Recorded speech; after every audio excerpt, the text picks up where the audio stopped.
आज हम नीमका थाना के निजी स्कूल संचालक माननीय विधायक महोदय के आवास पर उन्हें निजी स्कूलों के ऊपर चल रही अव्यवहारिक और अनौपचारिक जांचों के खिलाफ ज्ञापन देने के लिए उपस्थित हुए हैं। अगर ऐसा ही चलता रहा तो हम 21 तारीख को प्रदेश भर के अंदर ये ऐलान कर चुके हैं कि विधानसभा का घेराव किया जाएगा। हमारे विद्यालयों को लेकर के बहुत सारी विसंगतियां सरकार की ओर से हैं, बहुत सारी अनर्गल जांचें हमारे ऊपर की गई हैं। 44 बिंदु जो हैं वो हमारे ऊपर जांच के लिए लागू किए गए हैं, जिनकी पूर्ति कर पाना शायद मध्यम और निचले तबके के स्कूलों के लिए बहुत मुश्किल काम है।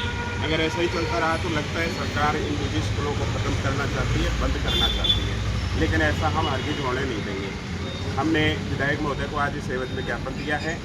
उम्मीद करते हैं कि आप हमारी आवाज़ को विधानसभा के अंदर बुलंद करेंगे और निजी स्कूलों का पक्ष रखते हुए हमें आबाद करने का काम करेंगे।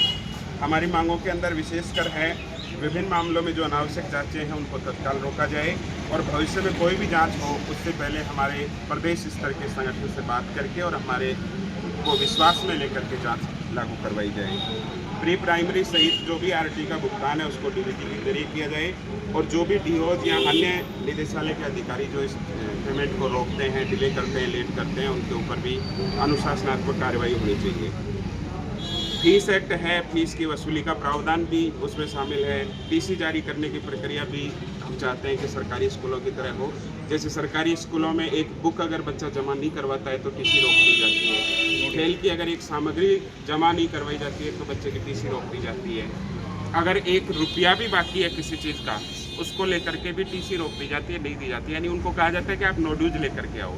हम चाहते हैं कि उसी नो ड्यूज की प्रक्रिया के तहत हमारे से भी टीसी मांगी जाए, फिर हमें टीसी देने में कोई दिक्कत नहीं होगी। अगर इस काम के अंदर कोई पुलिस अधिकारी या अन्य किसी विभाग के अधिकारी या बिना मतलब में शिक्षा विभाग के अधिकारी भी दबाव डालते हैं या हस्तक्षेप करते हैं तो वो निजी स्कूलों को मंजूर नहीं है।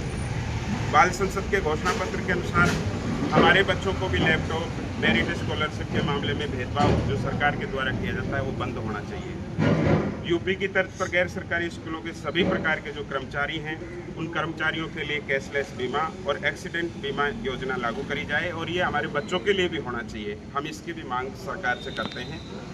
धन्यवाद।